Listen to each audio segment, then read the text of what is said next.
Hey ladies, are you feeling overwhelmed by hormonal changes? Well, you're definitely not alone. There are more than 1,000 hormone disruptors living in our environment right now. It's in your food, your water, the air you breathe, the clothes you wear, your skincare products. They all mess with your hormones.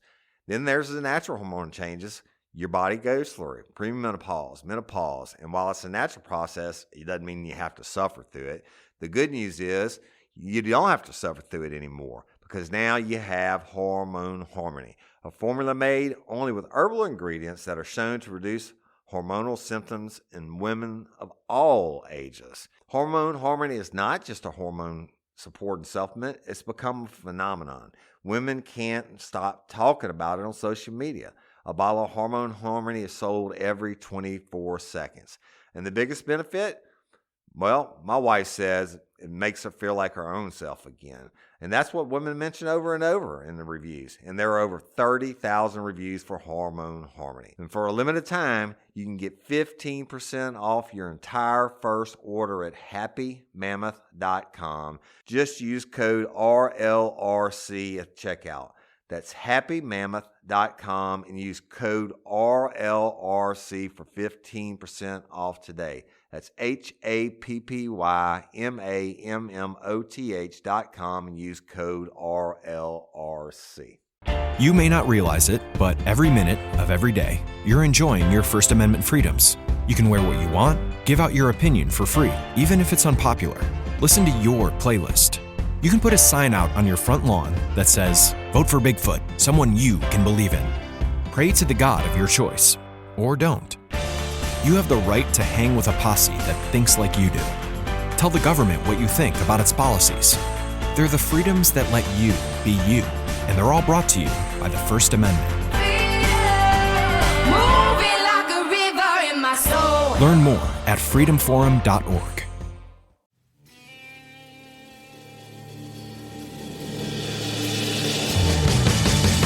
You have the right to remain silent. Anything you say can and will be used against you in a court of law.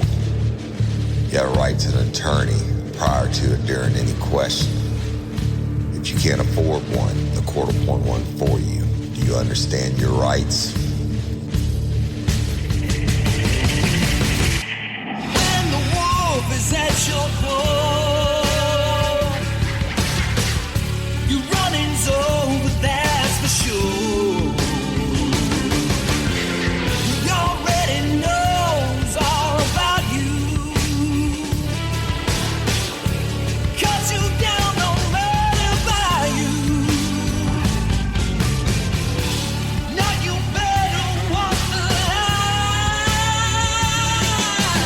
Real life, real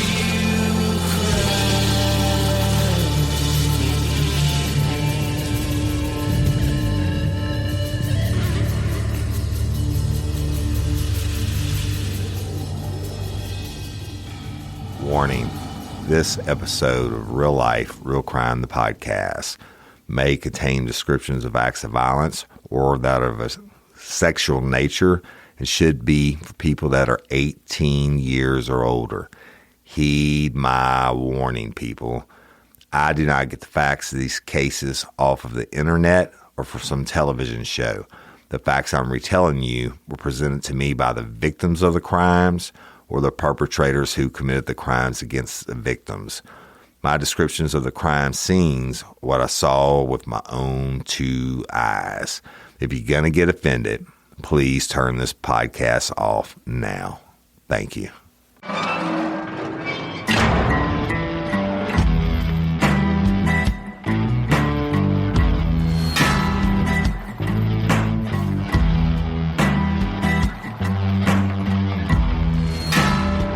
I walk a straight line, shackled and chained. Oh, gruesome Gertie is calling my name. There is no mercy in this penitentiary. Just ask the Hill String Gang or Angola 3. I'm here for life, I'm here to die.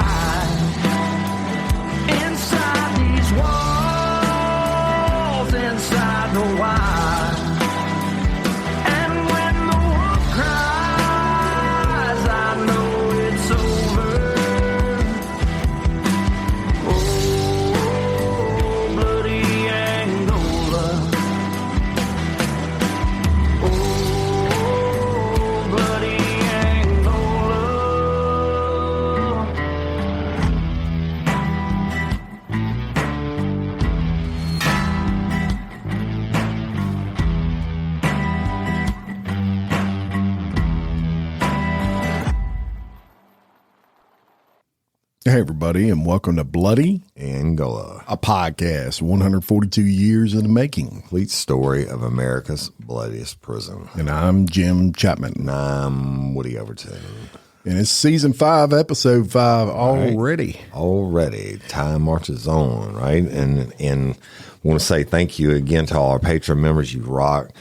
We couldn't do it without you. And Miss Linda Parker is our newest patron member. And Miss Linda, thank you. And we love and appreciate you.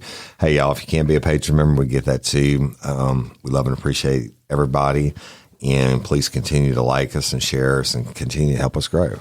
And continue to rate us. And you know, if you like the show, give us a rating on Apple Podcast or wherever you listen, Facebook, whatever.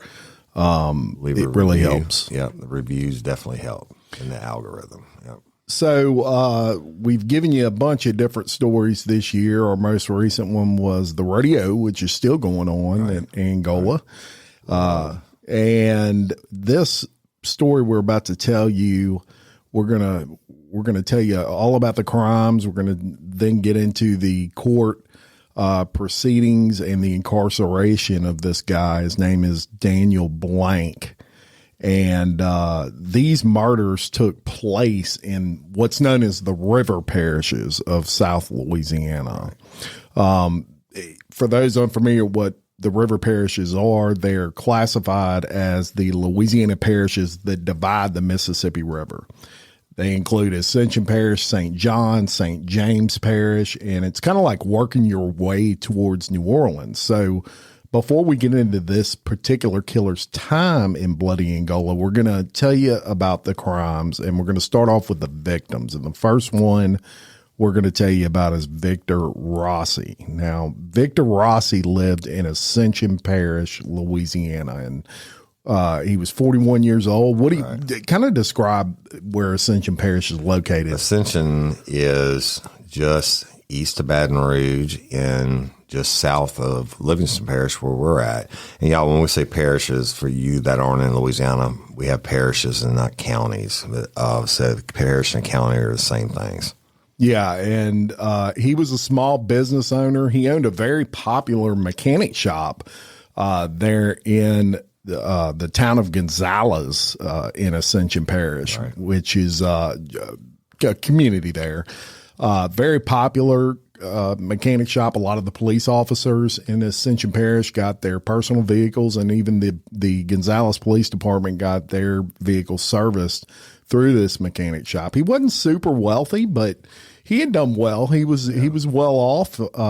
He was discovered in his home on October 27th of 1996, sadly by his daughter. Right. He was beaten to death with a baseball bat that belonged to him, and it was found on the scene. That's going to become important. Police actively worked that case. Victor Rossi, as we told you, was well known. He was well liked in the community. So obviously, when you have an individual and you have a connection to him, and the community has a connection to him, everybody starts banding together. Right. Gonzales is really the central seat, if you will, of Ascension Parish. It's where the sheriff's office is and the courthouse. It's probably the largest city in there, but it's still a very tight-knit community. So absolutely. So they're working it, and you know, there's no case they're working harder than the Rossi case. It was a shock to the community. Back in those days, murders weren't common in Gonzales. Yeah, no, definitely not. You might have got one a year, and that was usually like drug-related. So as hard as they worked it, there were no leads. There was no evidence whatsoever to point to a specific individual. Right. And then, you know, that's disturbing, right, for that small of a community. But then only 5 months later, on March 19th, 1997, in the neighboring parish of St. James, the body of Barbara Bourgeois was discovered in her home.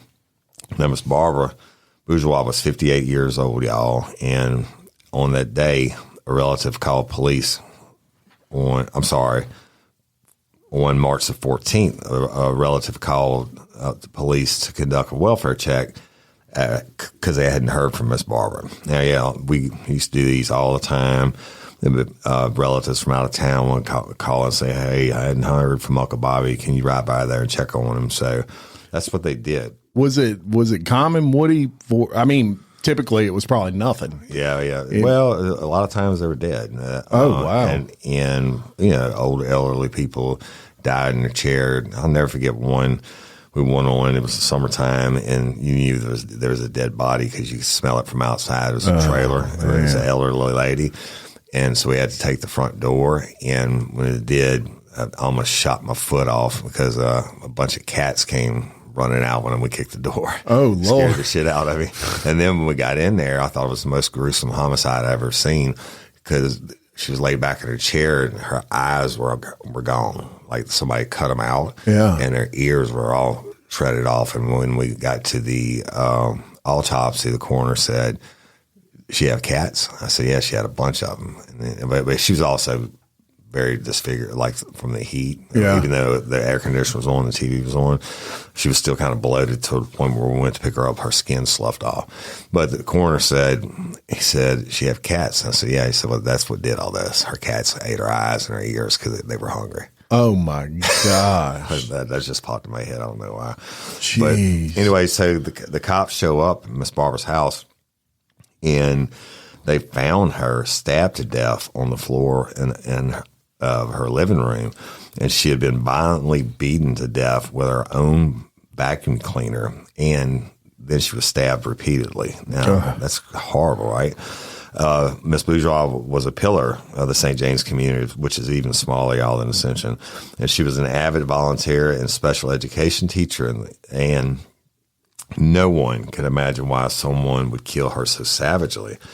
But cops do what they do, and they work the scene, and evidence found on the scene pointed to a very horrific death in which Miss Barbara had fought for hard for her life. And again, just like in Ascension Parish, police were at a loss as to a suspect.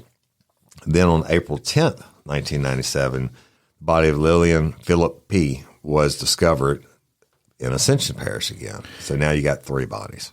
Yeah, and in St. James, as you just brought up, you talk about murders being rare, even more rare than in the Ascension Parish area. Right. St. James, it just didn't happen.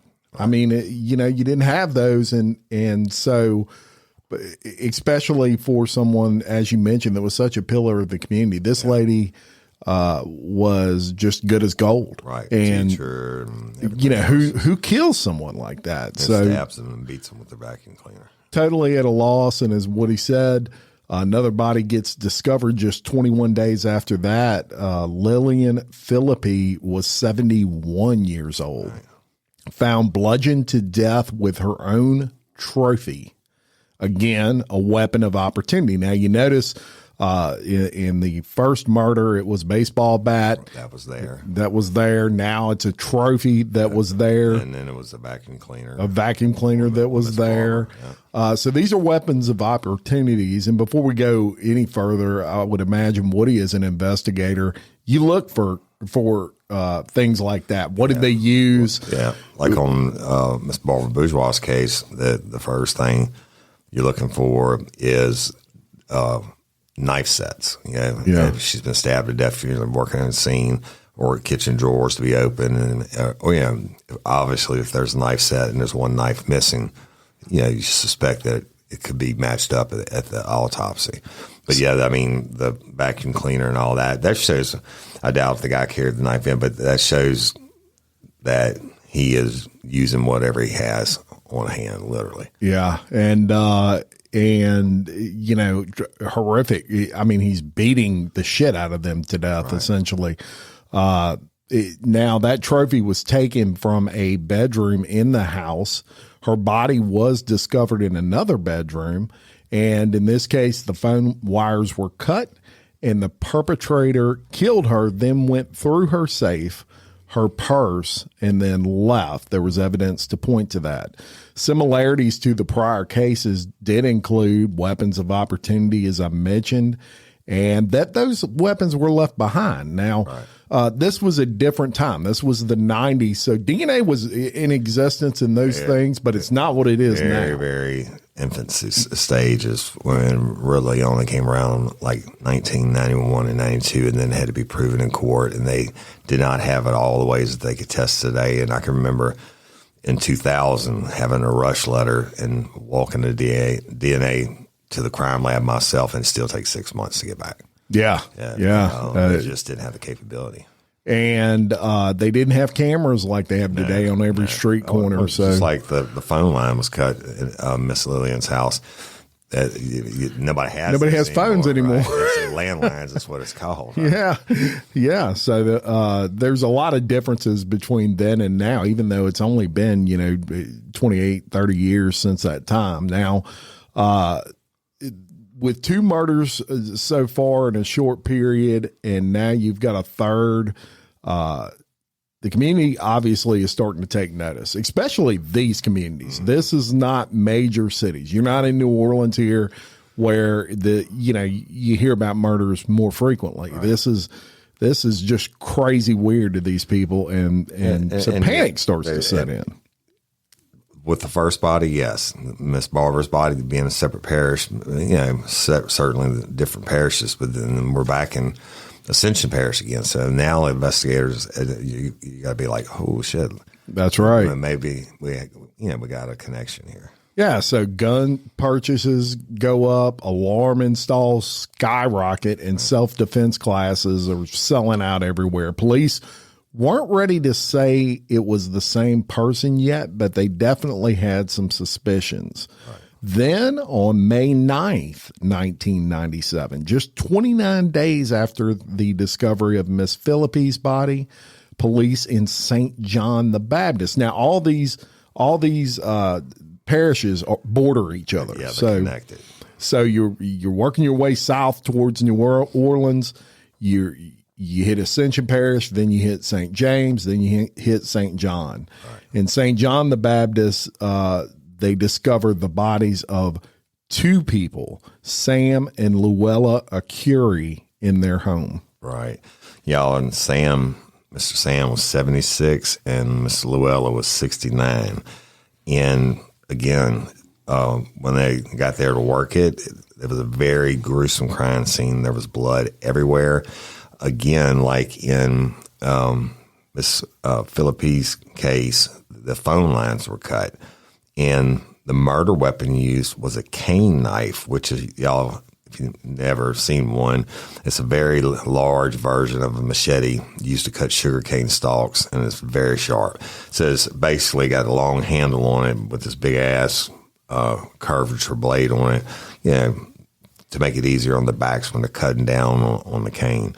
So police, again, worked the crime scene, and they left no evidence. There was no evidence left from perpetrator, no fingerprints, no DNA, nothing. And then just 5 days after the Curie double murder, police get a call of yet another body. Yeah, so Miss Joan Brock, who was 55 years old, police found her body in the front of her house after being drug out of the front door with her head practically decapitated from her body. Again, phone lines were cut, and the weapon used appeared to be the same one used in the Arcuri case, which was what they call a cane knife. Right. And y'all, that's very, very popular in South Louisiana. There's a lot of sugarcane farms around here. For sugarcane, we used to use them to clear briars and brush and all that kind of stuff. Yeah, and they're no joke. I mean, if it's used on a person, it's horrible. And also in this case, a safe and vehicle were missing from the home. So this is the first time he took a vehicle from a home, but a safe again. Right. In all these cases, it's robbery is appearing to be the motive. Right. Now, at this point in time, you've got 3 separate parishes, and we've done an episode on, a couple episodes on Sean Vincent Gillis. Right. who was a serial killer in Baton Rouge. And one thing that he did that made the case so difficult was he committed crimes in different parishes. Yeah. Or he would dump the bodies in different parishes. Yeah. That the reason that makes it more difficult is, especially in this time, police didn't communicate like they do now. Computers, all that stuff was not what it was now. Facebook was not where it would blow up with all these, announcements of murders. So police in these neighboring parishes did not realize until they really did some investigating that things were going on in Ascension Parish, St. James, St. John, but with no leads at all. And again, St. John, another smaller parish, police decide to reach out. Some detectives said, man, maybe we need to call like Gonzalez and call Ascension Parish and see if they have any unsolved cases. And they would have been friends, like, Landry and all them in Ascension Parish when I worked in Livingston. You know them. Every once in a while, you might work something together. So at some point, they would just call your buddy over there and say, hey, y'all got any unsolved homicides? Yeah. And they'd be like, yeah. Oh, tell me about it. Well, the phone lines were cut and a safe was missing. Oh, shit. Yeah. We had the same thing. Yeah. And so some astute detectives did reach out, and Ascension Parish detectives stated they had 2 unsolved murders. And when they started talking about those murders with the detectives, they realized some patterns matched. Right. Robbery and the brutality of the murders in particular, the phone lines being cut, all those things were the same. And if you notice, people, all of the victims were older. Right. That really struck a red flag because it's not typical. I mean, older folks go home and they go to bed. They're not, they don't live these high risk lifestyles and, partying all the time. And another thing too, a lot of older people, especially back then, didn't, they have collections and stuff or extra cash or whatever. They didn't want to leave it in the bank. No, they wanted it at home where they have access to it. That's right. And so police at this point are like, oh shit, we've got a lot of connections here. St. John police then contacted St. James police, who also said, hey, we've got an unsolved murder here of Barbara Bourgeois. Right. And of course, those patterns matched as well. So police made the connection. And at this point, they knew they had a brutal serial killer on their hands without a doubt. Mm-hmm. And then on July 7th of 1997, just 2 months, less than 2 months after the Joan Brock murder, police were called to a home regarding an attack in Ascension Parish. That's right. And that's crazy, right? I mean, it's not even months between or since the first body was found. And then I wonder about bodies that they may have never found. It might have been a single person or whatever that could have been killed that could have filled these time gaps. But go back to it. So the Mr. Leonce and Joyce Millett, who were both 66 years old, y'all, they were attacked while they were sleeping, and the perpetrator forced Mr. Leonce to open a safe where a large amount of cash was taken. So the bad guy then shot Mr. Millett in the face in the bedroom area, and then they shot Miss Millett in the dining room area. First time he's shooting. Right. And I wonder if that was, again, could have been something they found on the scene. But however, both of them survived, y'all, the incident. And it was the first time that the police had live witnesses who could describe the appearance of the killer. And so what they did, as we did in so many cases back then, a composite sketch was done.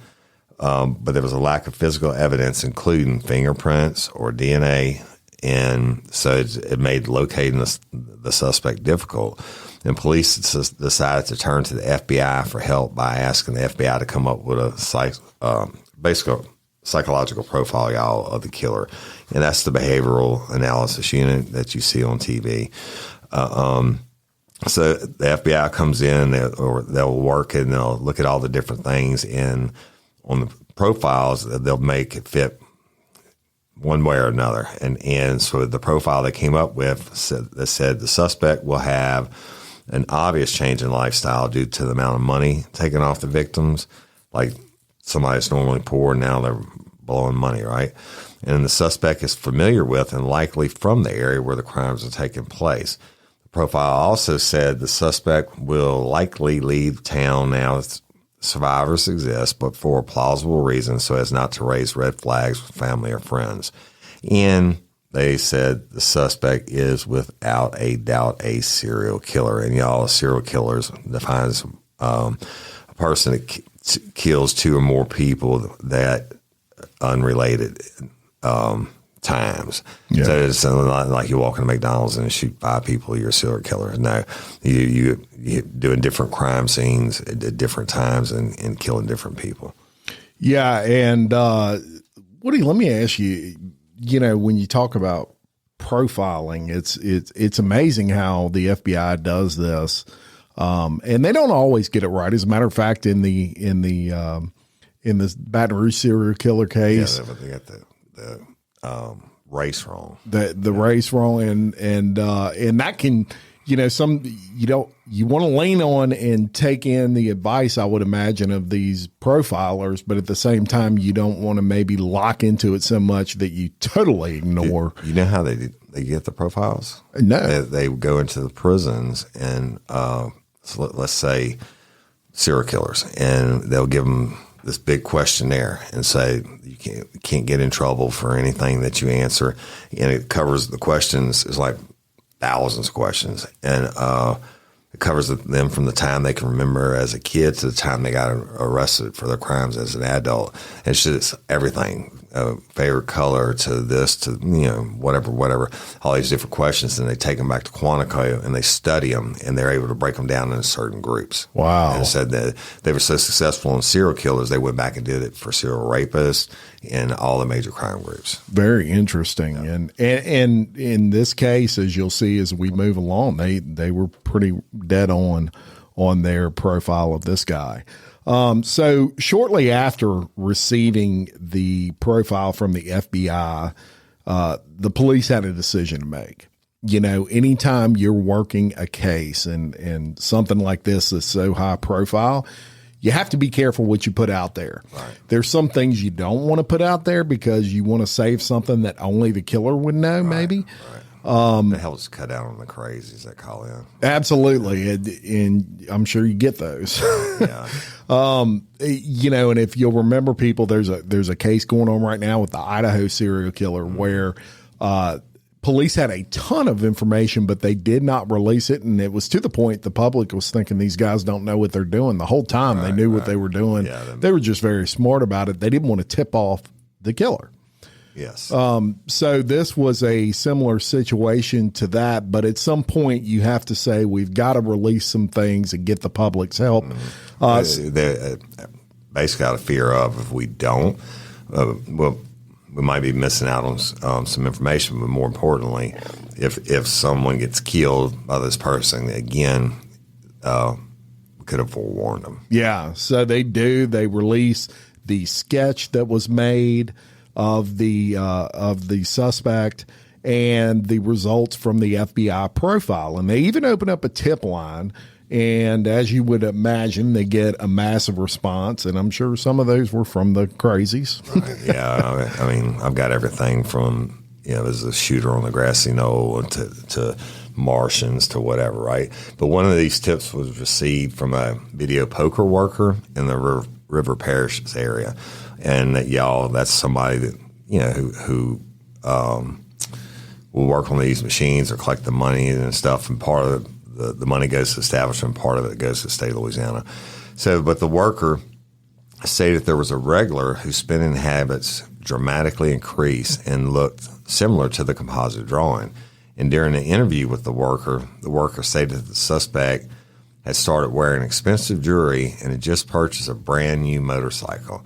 And, right? So just like the profile said. And when asked what the suspect drove prior to the motorcycle, The worker stated it was a pickup truck with a boom in the back to lift engines. That's a big clue. Right. That's a huge clue. You don't see many of those. No. This information was then passed on to the detectives with the Gonzales Police Department, and it caught the eye of a detective, Dow Brin. And Detective Brin actually knew an individual who drove a truck fitting the description by the name of Daniel Blank. And not only did he drive a truck with the boom in the back, which is rare, but he also knew Daniel Blank used to work for a good friend of his who was, guess, Victor Ross, who was the first victim, the murder victim in our story. That's huge. Yeah. And again, we said Gonzales was a small community. Everybody knows everybody. Right. And, you say it a lot on Real Life Real Crime that, don't hesitate if you think something is important and police are putting the case out there. Don't hesitate to mention it. This video, these people who worked at these video poker places, they saw this guy all the time. Right. And had they not called in and mentioned any of that, there's no telling how many more. They've never known anything. So the people, I joke about the crazies that call in, but don't ever feel stupid about your information or whatever. Just call it in, no matter how small, because you never know what the case is going to break the case. Tip's going to break the case. That's right. So the detective Dow Brin, he gets this to the detective actually working the case, which was an individual by the name of Detective Tony. And they start looking into Daniel Blank. Detective Tony proceeds to his last known address, which was in Sorrento. And Sorrento is just north of Gonzales. Just north of Gonzales in the Ascension Parish. Yeah. Yep. And he encounters someone by the name of Dorothy Racher, who is the mother of the suspect's girlfriend, Cynthia Ballard. Racher tells the officer that Blank did not live there anymore, but indicated she would try to get a message to him. So get this, y'all. About 15 minutes later, Blank calls the detective at his office. As soon as he walks in the office, somebody says, you got a call from a guy named Daniel Blank. Yeah. And so the officer advises Daniel Blank that he wanted to question him concerning some murders that had occurred in Livingston Parish. And as a matter of fact, we're going to go ahead right now and we're going to play you that phone call. In Ascension Parish, right? Yes. And we're going to play you that phone call of Daniel Blank calling, and it's apparent, if you ain't figured it out by now, that as soon as he left, the mother of the girlfriend called him and said the police are looking for you. Right. So here's that. Hello. This is Daniel Blank calling. Yes. Somebody just told me that the detectives were looking for me. Yeah, that's me. I'm Sergeant Tony with the sheriff's office. We work in cases over here. And your name came up in it. Okay.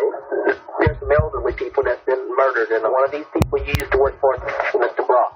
I worked for him many years ago. Well, his wife was murdered, and she's one of these elderly people too. Yeah. Were you living in on Alaska now? I live in Texas, yeah. What kind of work you doing now, Daniel? Mechanic work. Oh, mechanic work? Yeah. You come into any money lately?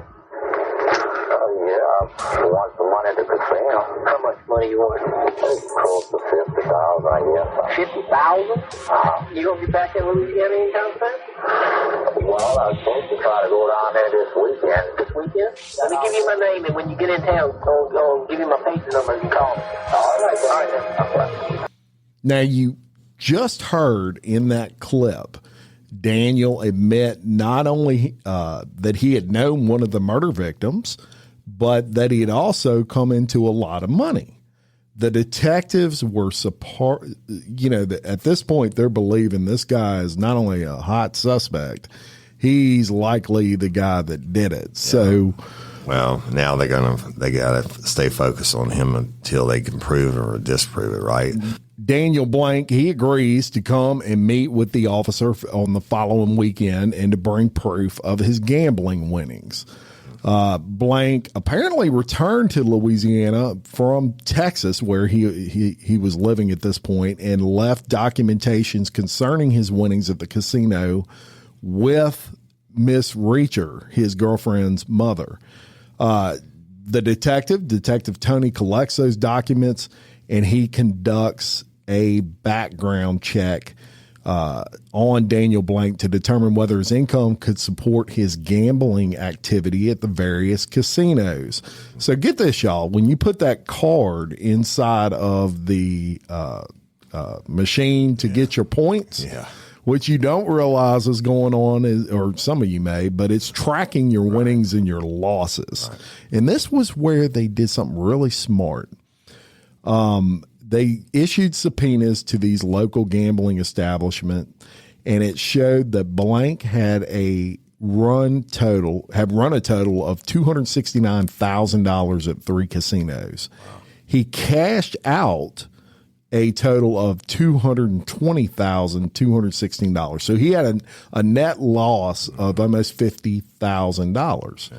Managers at the Treasure Chest Casino indicated that based on Blank's wagering history, he had a player profile of a corporate executive with an annual earning of over $200,000. Wow. So that's how casinos can actually break this stuff down and try to figure out what you do for a living. It's amazing. And how many rooms to comp you or buffets or whatever. That's right. Keep you playing. And they know if you're winning or losing. Yeah.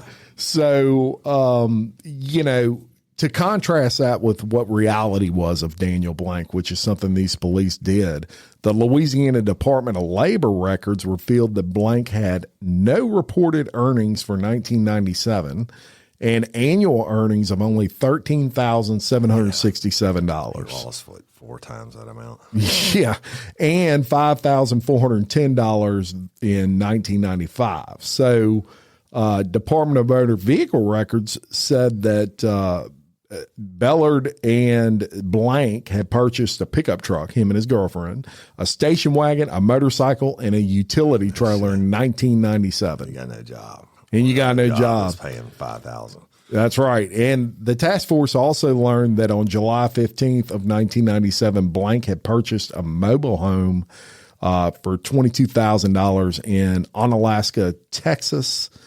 And so, Detective Tony has all this information. He calls Blank again, and he says, look, man, you need to meet with me and kind of, we can go over this stuff and see where you're getting this money, right. Is the way he kind of, tried to spin that.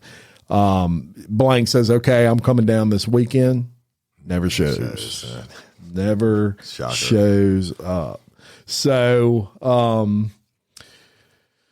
So police at this point, they know that they're dealing with somebody who is 99.9% the killer of these. They definitely can't get off of them now. That's right. The more they go, the more information they get, the makes it look worse for Blank.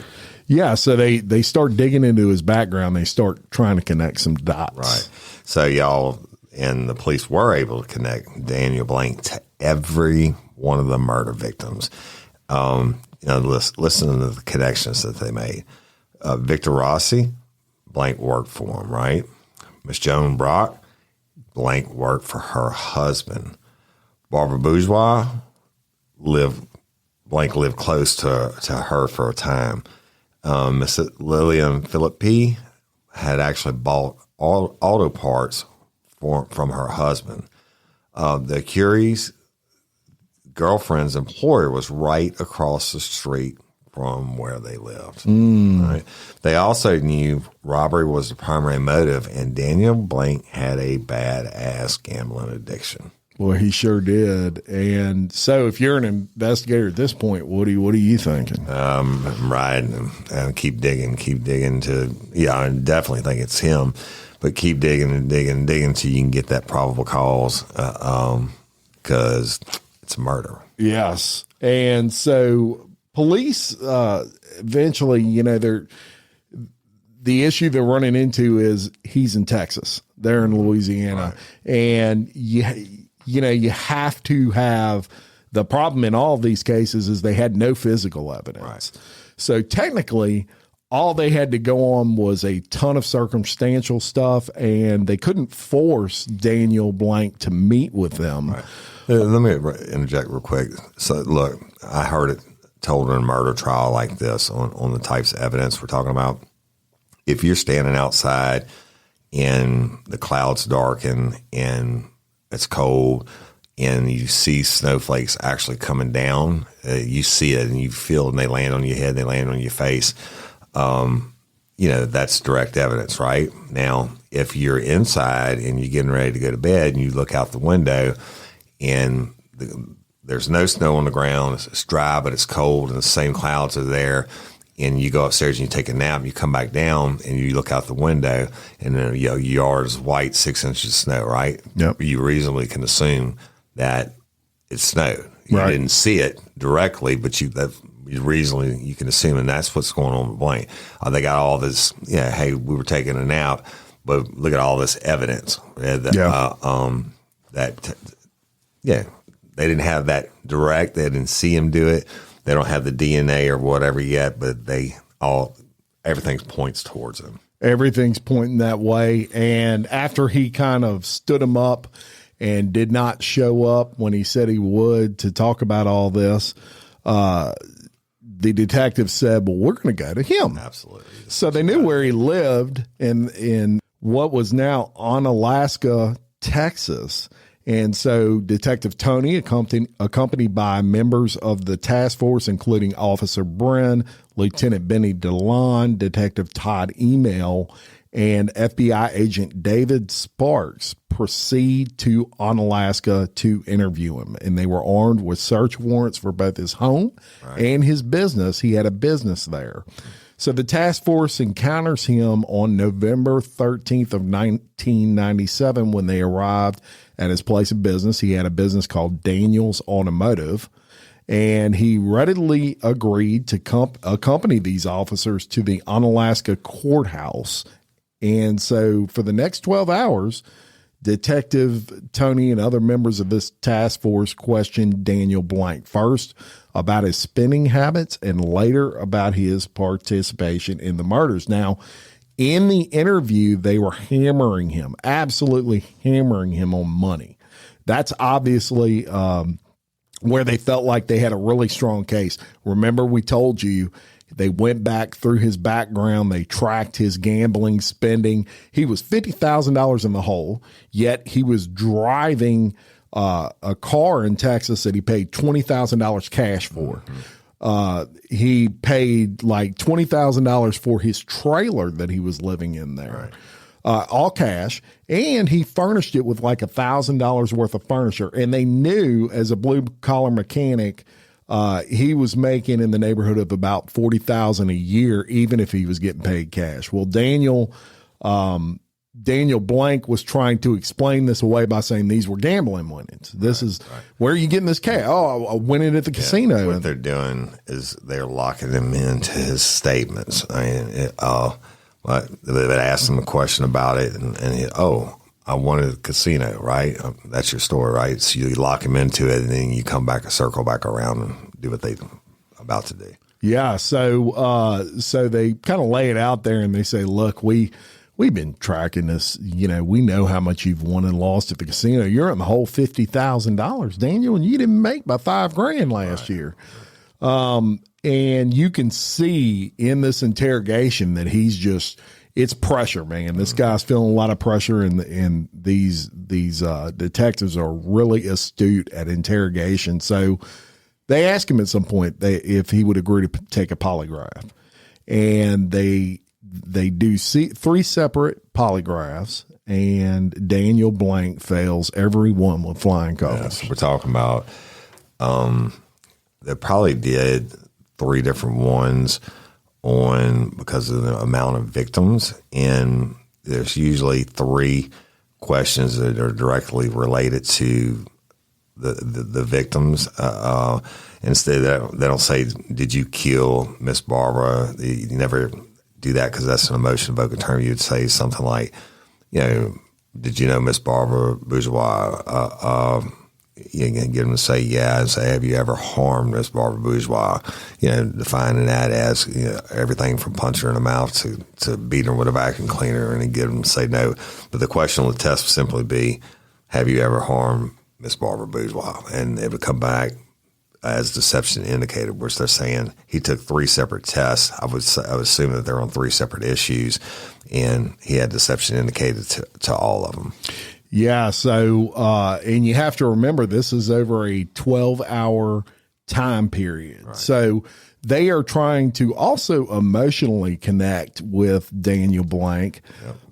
The polygraph is just an interrogation tool. Yeah. And it's not even admissible. It is if both sides agree to it, which they're never going to do, but you use it in the right hands. You use it to break a person down. I've had people sitting in the chair all cocky and confident. By the time I got done, they were slouched down, almost crying. Yeah. And when I tell them that they fail. Yeah. So it's strictly, you're right, that throughout this whole 12 hours, they're making personal connections and breaking them down, hammering them to get the juice. And to tell you some interesting interrogation techniques that Woody can kind of back up here with some firsthand evidence. When they first got to the room, this interrogation room, and it's just like you pictured on TV. It's a big table. And there's 2 detectives and Daniel Blank. And initially, when they walk in the room, Daniel Blank is sitting across from one of the detectives. So the detectives say, will you sit here? And they pointed to the end of the table and had Daniel Blank sit there. And the detective explained that you never want anything between you and the guy you're interrogating. Right. You can't. It's almost a barrier. Right. As you're doing it, and as the interrogation goes on, the connection goes on, you close that distance.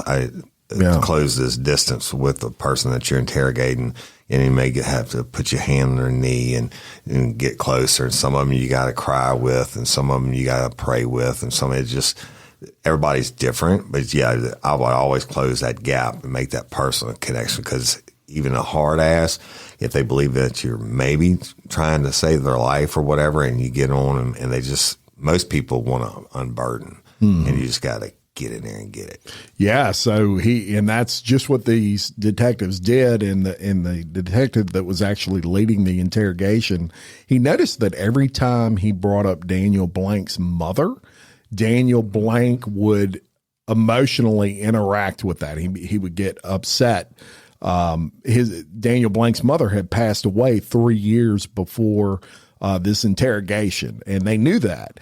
And so he brought Daniel Blank's mother up intentionally to see if he could get a reaction. He noticed it would kind of break Daniel down every time he did that. Right. So he did something very interesting in this interrogation, in that he turned to him and he said, your mother would want you to admit that you did wrong and take responsibility, Daniel. That's what she taught you to do. Right. And he's literally, y'all, putting his hand on Daniel Blank's shoulder as if he's his friend. Right. And he's saying, she would want you to do this. And it is the most bizarre thing. You can literally see him break. It's like physical connection and almost like he was having a heart attack. Right, using the mom against him. So he does. He breaks, and he confesses to these killings, and we'll get into those in the next episode as we go through the trial and the aftermath of that. But because he does give some details that we have. But he confesses to these killings, and he confesses to every one of them eventually every time. The detectives then, formally arrest him, and they bring him back to Louisiana. And we have a new article that we're going to read you. Woody's going to read you from the New York Times that is dated November 17th, 1997. And it contains some details that we definitely didn't want to miss. So Woody's going to read you that article. And again, y'all, now, and with his confessions, you're outside and you get to see the snow, right? Not only did it look like it was about to snow, it was actually snowing. It's a blizzard. So this New York Times It's titled Mechanic Held in Series of Killings. Police in Louisiana say gambling habit motivated the suspect. November 17th, 1997. So basically a year after the first murder, or almost a year after the first murder. So it says, at the Airline Motors lunch counter in Sugarcane Country, a rifle shot away from the muddy churn of the Mississippi River, the talk about Daniel J. Blount is as straightforward as the food served here. He was a gifted mechanic, a quiet customer with deep blue eyes, a family man who drank his coffee black. But last week, Mr. Blount was jailed and arrested on 3 charges of first-degree murder. The local authorities said he had confessed to 6 murders, including a double bludgeoning of an elderly couple just across the street from the diner. His arrest was a big event in a town that often goes a year without a killing. It started the memory of a waitress, Gloria Vicnair. Only a few months ago, Mr. Blount, the son of a sugar refinery worker, emerged from the video poker stall in the back of the restaurant and asked her to change 2 crisp $100 bills. A lot of money for a man who usually order only black coffee. Ms. Vicnair said she made the change but thought nothing of it. They say it's always the quiet ones that'll surprise you. He was extra quiet, she said after the arrest was announced. Of course, I was lucky. He went after wealthy people. I work for a living, thank God. A quest for the big win and a lust for a piece of the American dream, the police said, was what drove Mr. Blount to kill 6 elderly residents within 20 miles of his family's home in the river Parishes, a water-bound stretch of chemical plants and sugar cane between New Orleans and Baton Rouge. Most of the dead were elderly. Most were found in their homes with their pockets turned inside out, and nearly all had at least a nodding acquaintance with Mr. Blount. One couple survived being beaten and shot. Leon Smillich Jr. and his wife Joyce, both 66, of Gonzales. The authorities said Mr. Blount had killed to feed a gambling habit. He favored slot machines and video poker, acquaintance said, and visited many different gambling parlors. Toward the end of his suspected string of killings, Sheriff Wayne Jones of St John the Baptist Parish said it became apparent that Mr. Blount was either on an extraordinary lucky streak or was up to no good. The authorities estimate that he had stolen as much as $200,000, much of which he was believed to have squandered at the casinos. He was without a question a gambling addict, Sheriff Jones said. I guess you could say his income didn't quite correspond with his lifestyle. He has confessed to these murders, the authorities said, which occurred between October 1996 and June 1997. Victor Rossi, 41, of St. Amant, Barbara Bourgeois, 58, of Paulina, Lillian Philippe, 71, of Gonzales, Sam McCurry, 76, and his wife Luella, 69, of Laplace, and Joan Brock, 55, of Laplace. Mr. Blount is to be arraigned in Laplace on Monday. The police have given little information about the case, saying only that a tip had led to the arrest, but their relief is obvious. It was the first homicide we experienced since 1986, Bill Landry of the Gonzales said. Wow. Right? And I actually know him. He's a good dude. We weren't prepared. We had to retrain ourselves. His office handled 3 of the cases, 1 murder in April and a double murder attempt in July.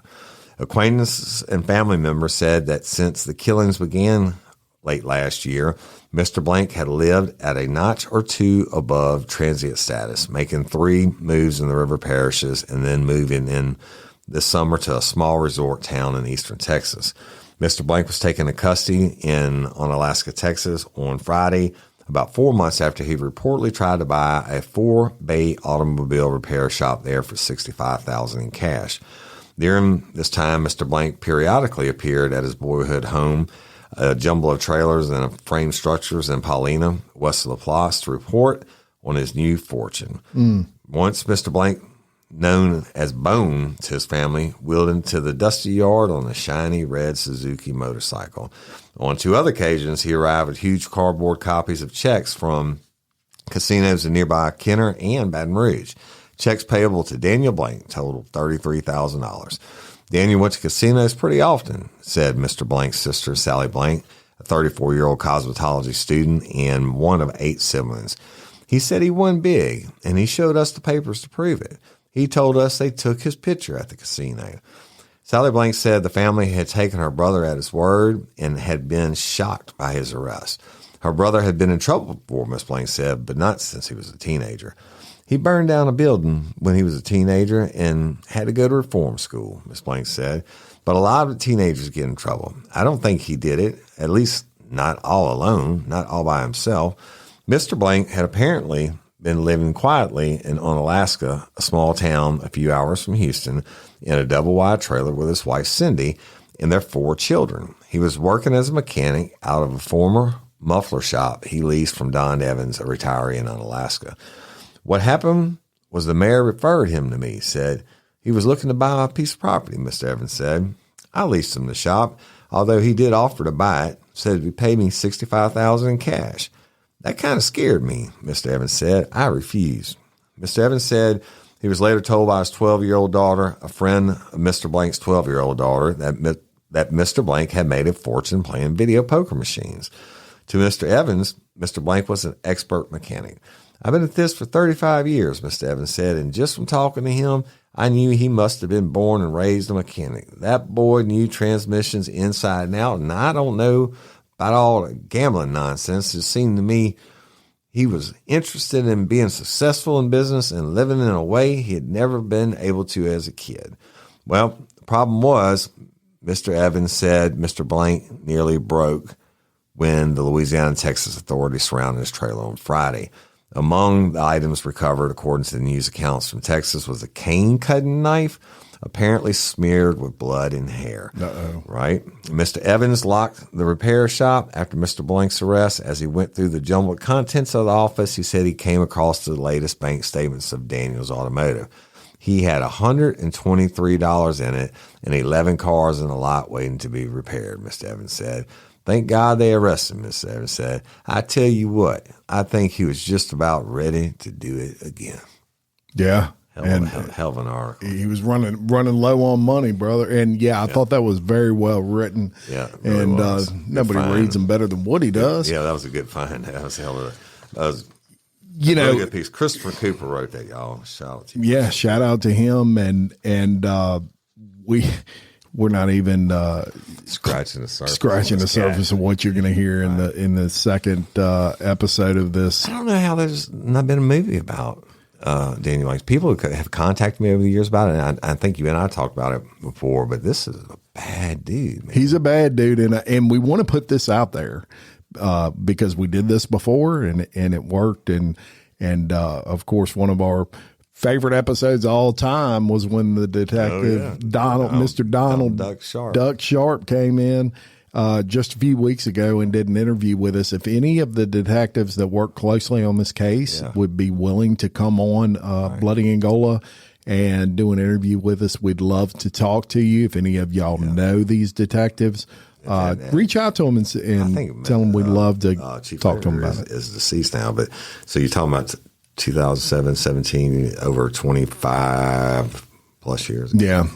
But yeah, absolutely. If you want to, reach out to us, we'd love to talk to you. Love to talk to you, and stay tuned because next week we're going to get into the immediately following the arrest, and there's some interesting things we haven't told you yet that are going to make you say, So look for that.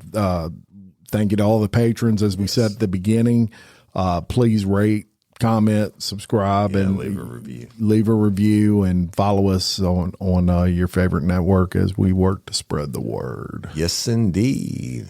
And until next time, I'm Jim Chapman. Woody Overton, your host of Bloody Angola, a podcast 142 years in the making. Complete story of America's bloodiest prison. Peace.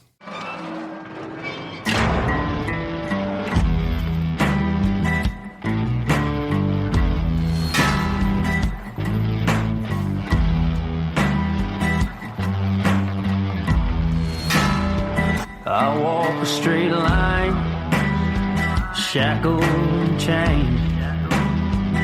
Oh, gruesome Gertie is calling my name. There is no mercy in this penitentiary. Just ask the Hill String Gang or Angola 3. Spark something uncommon this holiday with just the right gift from Uncommon Goods. The busy holiday season is here, and Uncommon Goods makes it less stressful with incredible hand-picked gifts for everyone on your list, all in one spot. Gifts to spark joy, wonder, delight, and that's exactly what I wanted feeling. Hey, y'all, I ordered a super cool piece. It's a candle with a sculpture of LSU's Tiger Stadium on top of it.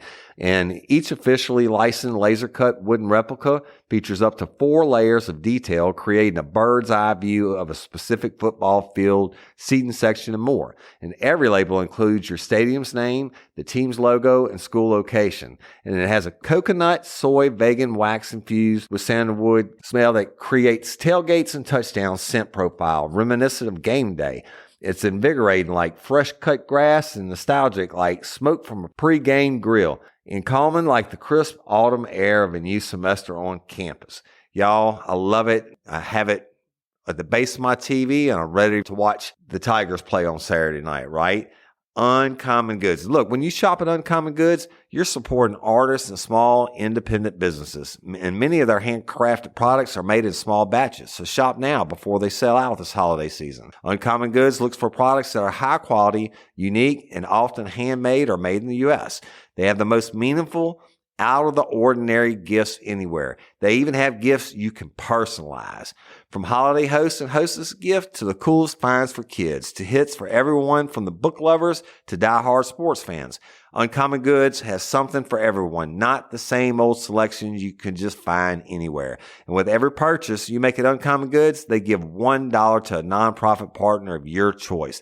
They've donated more than $3 million to date. So to get 15% off your next gift, go to uncommongoods.com/RLRC. That's uncommongoods.com/RLRC for 15% off. Don't miss out on this limited time offer. Uncommon Goods, we're all out of the ordinary. Hey, y'all, let me tell you about Gobble. All Gobble meal kits are pre-prepped. That means less work for you and less waste in your kitchen. Their meal kits include everything you need so you can save time at the store or just skip that trip entirely. I got the box in and I had 3 different meals. I had a Kung Pao chicken, crispy fish tacos, and a beef bourguignon, however you say it. But let me tell you about the classic beef bourguignon. Look, it came with beef pot roast and a beef broth concentrate, red wine demi-glaze, cremini mushrooms, cipollone onions, mashed potatoes, baby carrots, and rosemary thyme butter. It was so easy to make. Literally like 15 minutes it took Cindy. And let me tell you something, all the dishes were fire, but this thing was like a taste explosion in my mouth. It's just unreal. We've got to spend more time together and more time doing the things we love because everything came in this one single box right to my door. So see what a difference Gobble will make for your household. Right now, they're offering my listeners a fantastic limited time deal. You get $120 off across 4 boxes plus free shipping and free cookies. And let me tell you, those cookies, I ate one that was sin baked and it was delicious. Go to gobble.com/real life. That's GOBBLE.com/real life for $120 off your first 4 boxes. This offer is not available on the home site, so don't miss out. This is genius. It's taste explosions in your mouth like you never had. I'm here for life, I'm here to die. Inside these walls, inside the wire. And when the wolf cries, I know it's over. Oh, Bloody Angola.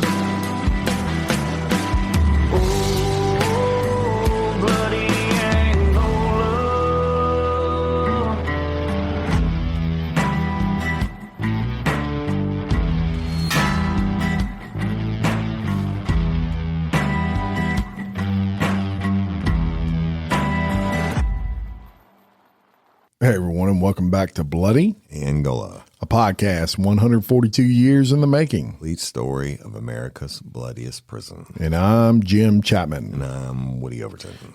We in part two Part two, baby, of the River Parishes. Serial killer. Yes, and so we'll just real quick where we left off in part one. Of course, Victor Rossi, October 17th of 1996, was murdered. On April 9th of 1997, Lillian Philippi was found murdered. On May 18th of 1997, Barbara Bourgeois was found murdered. On May 9th of 1997, Sam and Luella Arcuri found murdered. May 14th of 1997, Joan Brock found murdered. And July 7th of 1997, the attempted murder of Leonce and Joyce Millett. And on November 14th of 1997, Daniel Blount finally arrested in Onalaska, Texas. So we're going to pick up from that point. Right. They bring him back to Louisiana. This is after he confessed, y'all. And this is, look, these are small town detectives. Right. And they got a serial killer in the back of that vehicle. And one of the comments that the detective made was when they pulled into the parish, you had droves of people on both sides of the road. It'd give you, goosebumps, and they're cheering. And these detectives, this meant something, this community, what these guys have done. So they start, obviously you get back and now you've got this, this guy off the street, and you're starting to piece things together at this point. Just because you make an arrest doesn't mean the case is over by a long shot. You're going to continue to work and gain more evidence to get the prosecution ultimately. And especially one like this where there was no physical evidence. Right. I don't know if I'd say he was smart enough, but for whatever reason, he didn't leave behind fingerprints. Right. He didn't leave behind DNA, which was amazing considering the brutality of these killings. I would imagine he was gloved up. Yeah. It was. He wasn't a dummy. No. Yeah, it doesn't mean he was formally educated. He was smart. That's right. And so they start investigating it, and guess what they do? Here we go, y'all. Not only was he arrested, but his girlfriend was arrested. And we'll go to an article. It says Destrehan. Y'all, that's another town in St. John, I believe. So the article from the AP Wire says, investigators have arrested the woman who lived with Daniel Blount in Texas, saying she drove the accused serial killer to the homes of the people he killed and robbed in the Louisiana River parishes. Cindy Bellert, 35, was taken into custody late Monday evening at her sister's home in Destrehan. Bellert, who moved with Blount and their children to Onalaska, Texas in late July, knew his intent, authorities said. Sheriff Jeff Wiley, and I'm interrupt real quick. I've worked a lot of cases with Jeff Wiley. I think he's a state senator or something now, or something like that. But he's retired from sheriff, and he's a great guy. But it says Sheriff Jeff Wiley said she was booked into the St John Parish jail on one count of principal to first-degree murder, 2 counts of principal to attempted first-degree murder, and principal to aggravated burglary. Blount, 35, was booked last week on charges of beating and stabbing to death 6 River Parish residents from October 1996 to July 1997. He tried to kill 2 more people in an attack in Gonzales, authorities said. Authorities said Blount, who robbed to support a gambling addiction, has confessed. It was that gambling habit that eventually cemented the case against Black, Wiley said.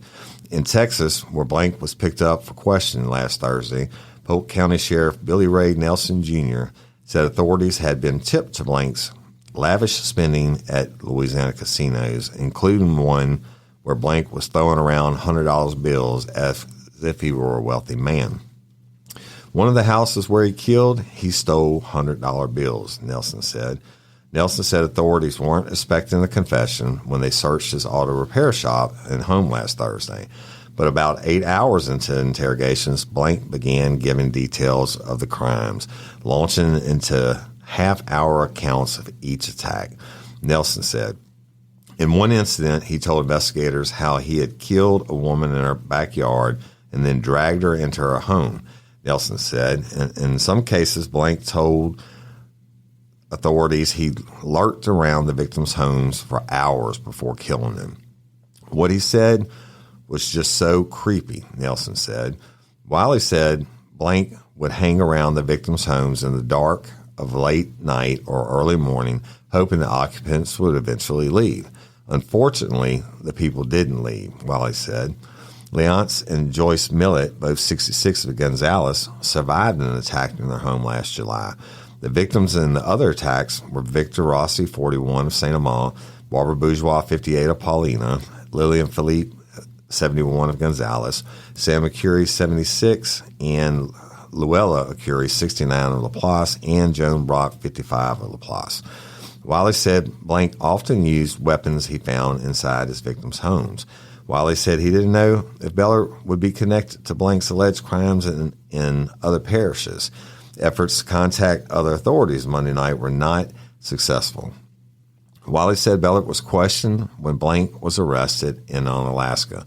Bellert told investigators that she and the children were returning to Louisiana to stay with her sister and brother-in-law in Destrehan.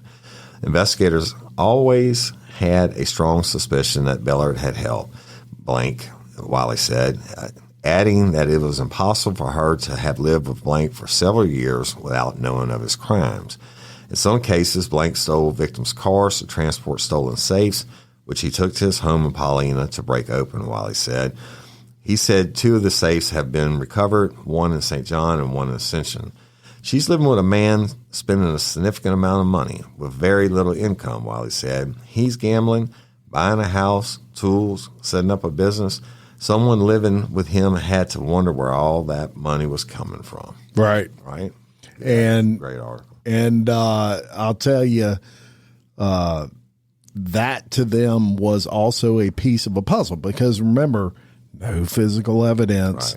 Right. So if you're thinking like I'm thinking, and I'm sure Woody's thinking, you can look at this girlfriend 2 ways. You can look at her as a suspect, or you can look at her as a witness. Right. And they had more value in her as a witness.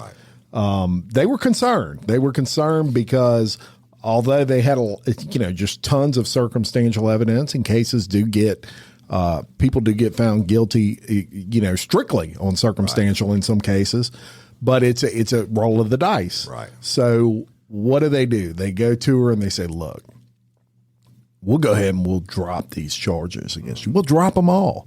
But you got to agree to testify against Stan. You got to give up the juice, right? And certainly she had to know.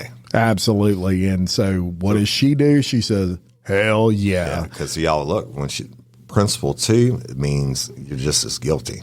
Yep. And she's looking at every charge that he's looking at and give her the out. But I'm sure it was the prosecutors that are like, hey, well, first of all, they have to agree to drop charges if she testifies, but they needed her to testify. That's right. They needed it desperately in this case. So she agreed. She says, I will testify. And they say, you testify, we'll drop the charges, right, and it'll be all over with. Whether you agree with that or not, this is a case where I see that they needed that person. So we're going to fast forward a little bit, and we're going to bring you to December 12th of 1998, and this is in the middle of the trial. And I found this interesting because this centers around the lie detector test.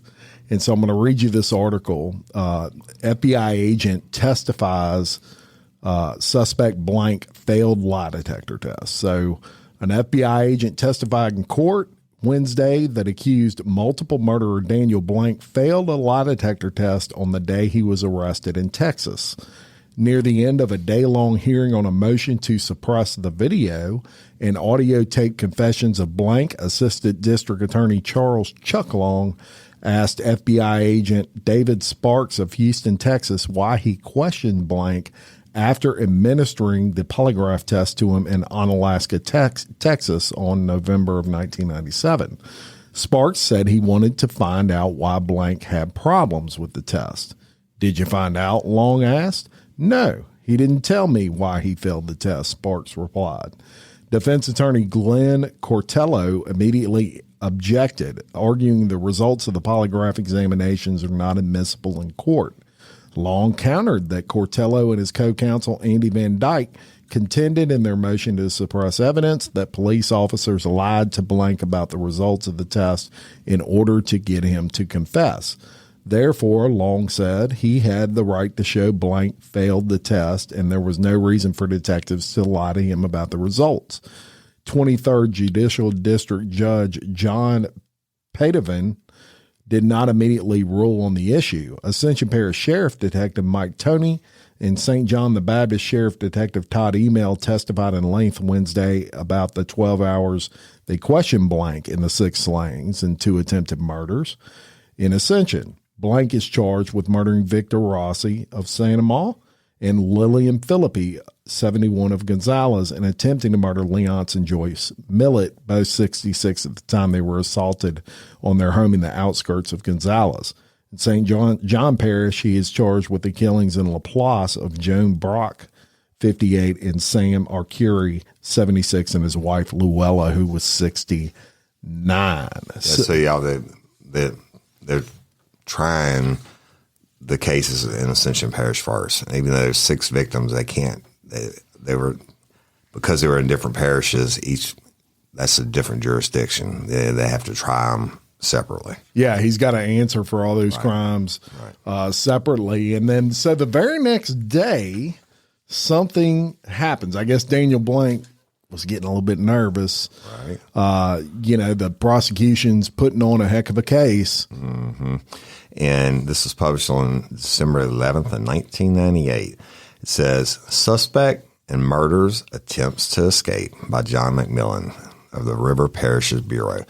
So, mild-mannered, accused multiple murderer Daniel Blank Thursday broke out a window in a second-floor restroom of the Ascension Parish Courthouse in Donaldsonville and leaped to the ground below, where he was a free man for less than a minute.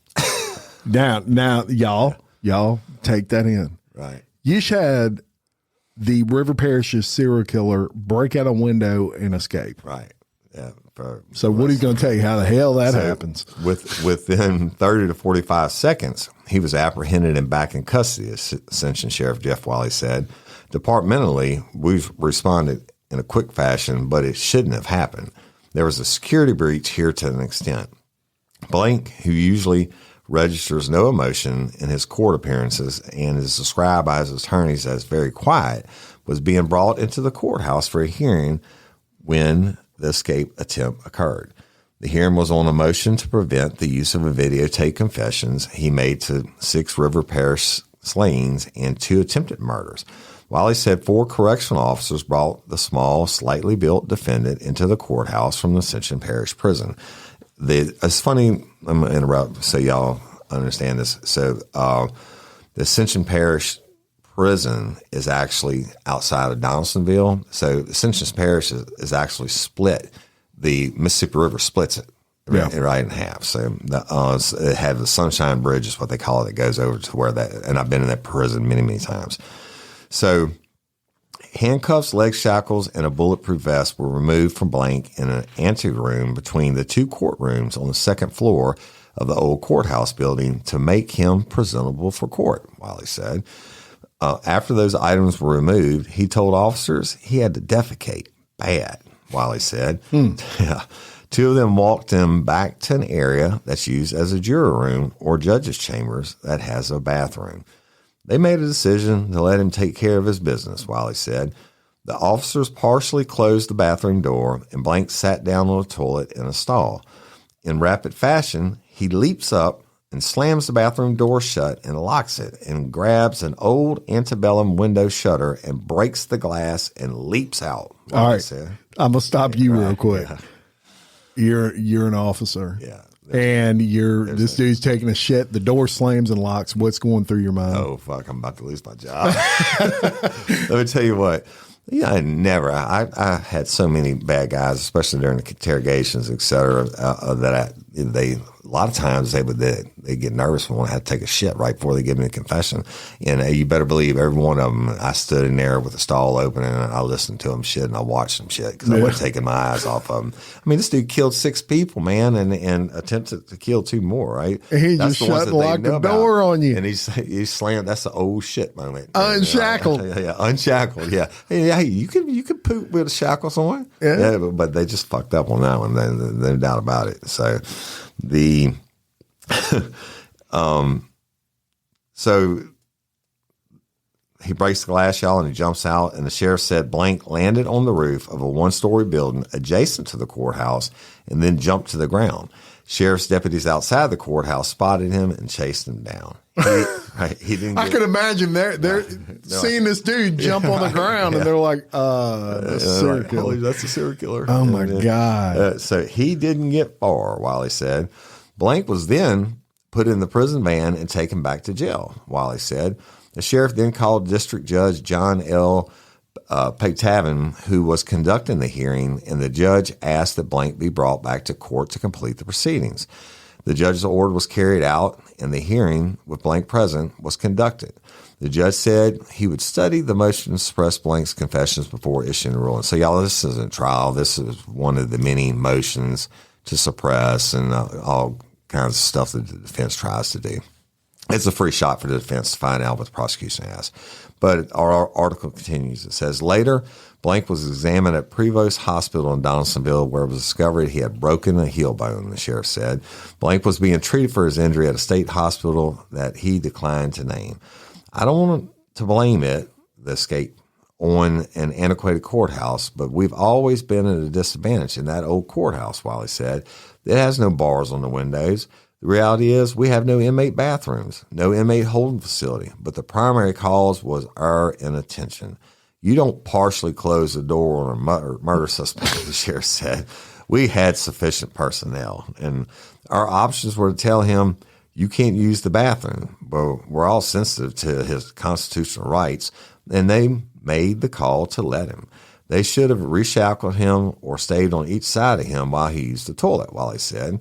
The sheriff said he met with the warden of the parish prison and the supervisor of detail guard in Blank, and I'm looking at some administrative changes. Somebody's asking to fire. Nobody was intentionally derelict, but I've got to make sure the people involved in guard and Blank are more attentive. The security detail will not be involved with such a defendant in the future, Wiley said. I hate this for the community and for the victims, survivors, the sheriff said. The last thing the public should have to worry about is this guy escaping. They should be able to rest comfortably knowing that my department is on top of it. And what happened leaves a little bit to be desired. It shouldn't have happened, Wiley said. Blank's next court appearance is scheduled Wednesday when Judge Payton will hear arguments regarding evidence can be presented during the sentencing phase of the trial should he be convicted. Now, 2 things. And y'all, it's obviously not funny. Thank God he was caught. But, and I'm pretty sure somebody probably got shit canned over that deal. No doubt about it. Could you imagine being the one to have to call the sheriff? Oh my God. I mean, I bet they were all like, I ain't calling him. No, right? We had it happen. And that's what my second part of this was going to be. Gerald Bordelon and John Priest escaped, which are the 2 worst we had in the Livingston Parish Jail at the time. And they left them out on a walkway, like for their outside time. Mm-hmm. The walkway just has that chain link fence. Yeah. And they had a maintenance cart they left from the hallway, and on the maintenance cart it had a pair of pliers. So when the guys in the control room aren't paying attention and there's nobody watching them from the other side, they got the pliers and snipped the damn fence. Oh, and my God. Ran and jumped over and got out. And y'all, one of these individuals on death row now. Well, well, one of them's dead on death row. He's the last person executed in Louisiana. Yeah. And John Priest lured homosexual men into things and robbed them. But the last one he robbed, he just got out of jail that day. He robbed him and then pulled all his teeth. So, and then set him on fire so his body couldn't be identified.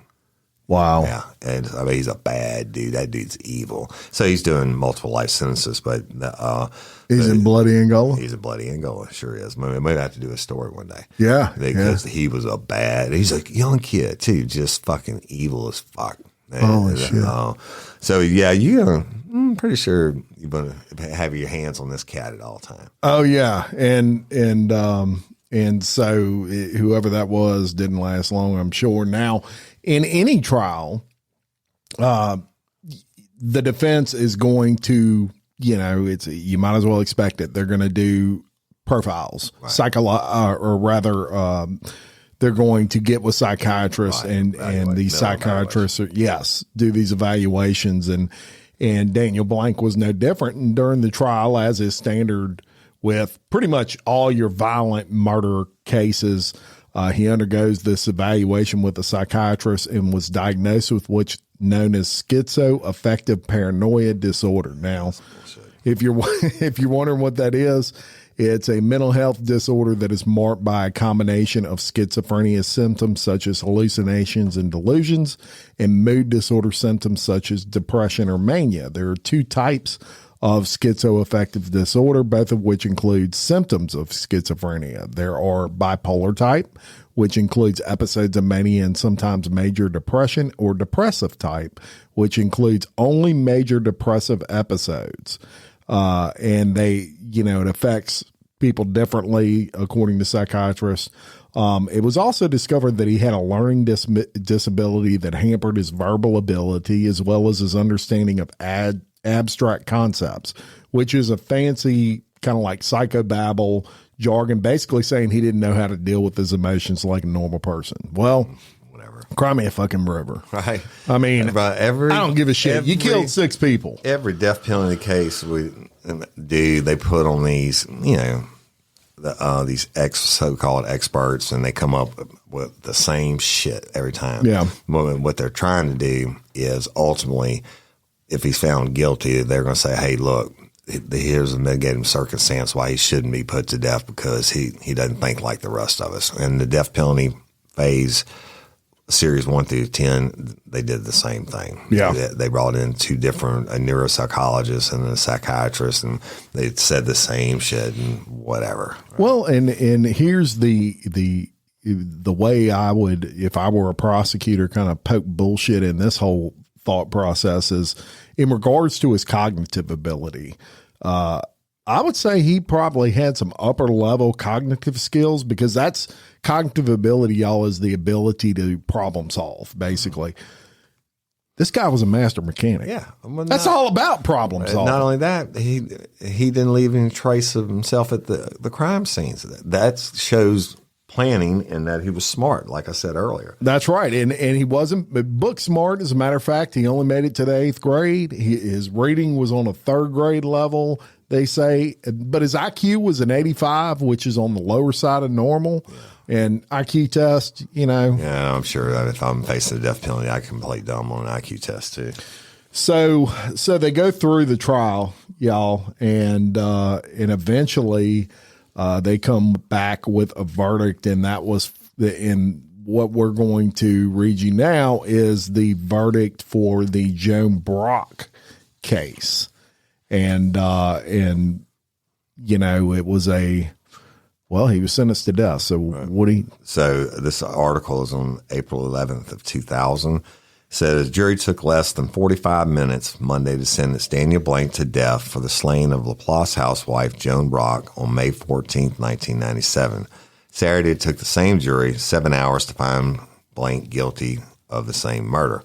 Wearing the same wrinkled blue work shirt, tan pants, and tennis shoes that he wore throughout the 6-day trial, Blank showed no emotion as both decisions were read to him. On the other hand, during the reading of the death penalty decision, several of the jurors were weeping. I feel better now, said Douglas Brock, widow of Joan Brock. as he walked out of St. John Baptist Courthouse in Edgar, I really do feel better. Brock's murder is one of the 6 attributed to Blount in a 10-month killing spree in 1996 and 1997. He allegedly broke into people's houses to steal money to feed a video poker gambling habit. During the burglaries, 6 people died. Blount has already been convicted and sentenced to death for the murder of Lillian and Philippe 71 of Gonzales, and it took 40th Judicial District Judge Sterling Snowdy and attorneys 26 days to pick an impartial jury in the Voles Parish. And that's what they had to move it because of the publicity. The trial of Voles is way upriver. But Snowdy has ordered the jury selection in Marksville because he wanted to get the jury that was not tainted by the publicity surrounding all the homicides. The prosecution, led by St John Parish Assistant District Attorney George Ann Grognard, presented the jury with more than 25 pieces of evidence and 13 witnesses to prove the state's case against Blount. The centerpiece of the prosecution's attack was a 4-hour videotape of Blount's confession. Contained in the tape, a sometimes sobbing, sometimes cool Blount told detectives Todd Hemel of the St. John Sheriff's Office and Mike Toney of the St. Parish Sheriff's Office how he climbed over the fence of the Brock residence in the Riverland subdivision and hid for several hours in the backyard, waiting for the Brocks to leave that morning. When he thought the house was empty, Blount then tried several doors to gain entry into the house. Finding the back door unlocked, he entered and went straight to the bedroom where he knew the Brocks kept the safe. As he was dragging the safe out of the house, he heard a sound, walked outside and surprised Joan Brock in the backyard. She screamed, and in response, Blount stabbed her 4 times with the butcher knife he had found in her kitchen. Blount then tried to drag Brock's body back into the house, but he couldn't manage it. He then rolled the safe out to his car in the garage and put the safe in the car, found the car keys in the kitchen, and fled. Blount took over $30,000 and jewelry from the safe. Wow. Yep. She was a nice woman, said a sobbing Blount in the videotape. I had nothing against her. She was a sweet woman. Blount, who was looking for money to feed his gambling habit, had worked for Douglas Brock as a mechanic several years before the murder. He felt that Brock had double-crossed him out of back pay, and he knew that there was money in the house. Blount's defense attorney, Glenn Cortello, tried to persuade the jury that Blount could not have lifted the 260-pound safe by himself. However, in a dramatic demonstration, Detective Hemel, dressed in a white jumpsuit, lifted the safe easily and placed it on a small cart. Smart. Right? That counteracts that. Later, in her closing statements, Grognard said that Blount could also have easily levered the safe into the car by placing it against the back seat and lifting it up. And it's, I don't mean to interrupt you, but this just occurred to me. This is someone who is used to lifting heavy things, engines and things like that. I'm not saying he picked up engines by himself, but he's used to lifting dead weight. Yeah, well, and also he went there to get that son of a bitch, and he's going to get it out one way or another. And you'd be surprised what you do after you just murdered somebody. And the defense only witness was the FBI polygraph expert David Sparks, who interviewed Blount before he made his confession to Hemel and Toney. Cortello argued that Sparks had coached Blount in the details of the murder prior to the videotape confession. Sparks admitted to telling Blount the time and the date of the murder and the description of the Brock house. Sparks added he told Blount where the body was discovered and the position of the body. He also told Blount what had been stolen from the house and that the safe had not been recovered. But on cross-examination, Grognard showed that Sparks had not told Blount other important details about the case, such as the amount of money and the jewelry in the safe, where the car keys were, or how weeds and cigarette ashes were found in Brock's car after it was recovered. Douglas Brock had testified that he had just cleaned the car before the murder and that no one in his family smoked. During his taped confession, Blount gave specific instructions to the detectives where to find the safe he had dumped into the bayou about a mile from Sorrento. He also drew a detailed map of the Brock house with the descriptions of his actions. In the backyard near the house, he wrote, "Here's where I killed her with a large knife. And in closing arguments, Ragnar told the jury that there was specific intent when Blount killed Brock. When he heard her and saw her shadow, why didn't he just leave through the front door? Ragnar asked the jury. No, there was specific intent. He was not going to leave that house without the money. He went out backland, surprised Joan Brock. He hacked her 4 times with a 20-inch weapon. Cortelia's closing centered on the confession, insisting that the confession had been coerced from Blount and that Heimel had hypnotized Blount into confessing. So there is no scientific evidence whatsoever to connect my client to the crime except for the statement, said Cortelia. On rebuttal, Ragnar told the jury not to be fooled by the smoke. Blount made his confession voluntarily without any pressure from the detectives. During the penalty phase of the trial, several psychiatrists were brought in to testify that Blount does have a mild learning disability and brain dysfunction, but neither of the doctors said that these 2 factors would impair Blount from committing the crime or from knowing the difference between right and wrong. They said that there was no evidence of any psychosis. During the penalty phase, after conviction, the Brock family testified that the loss of Joan Brock had a devastating effect on the family.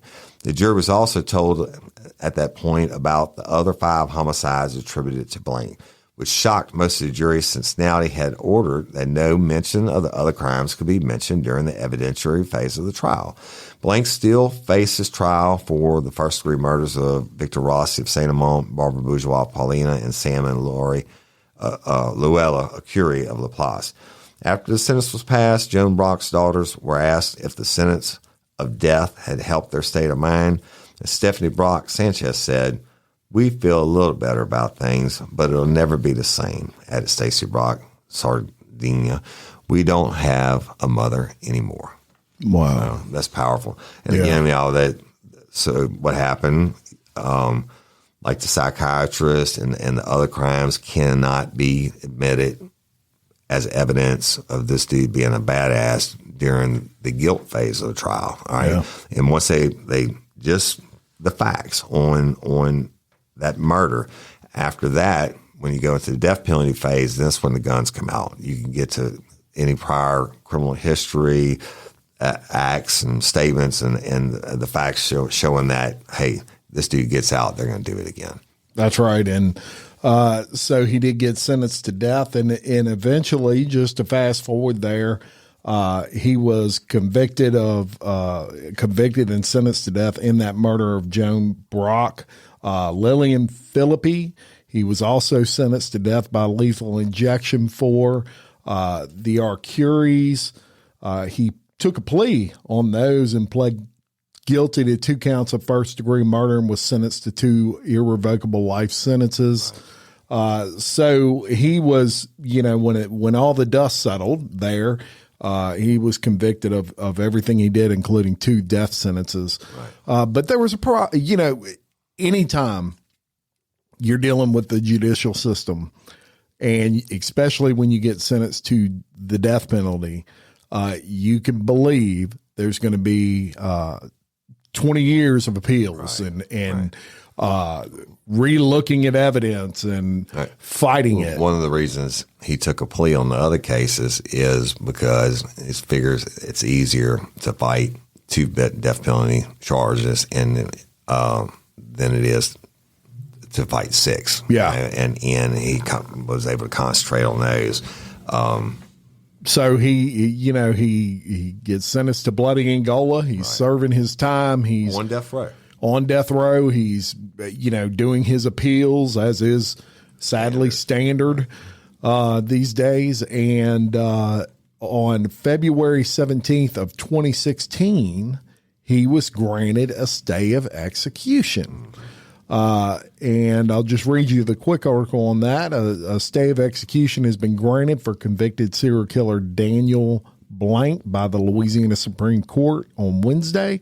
Convicted serial killer Daniel Blount, 53 as of that time, was scheduled to be executed on March 14th. However, officials with the Louisiana Department of Public Safety and Corrections stated they do not have the drugs necessary to carry out the execution.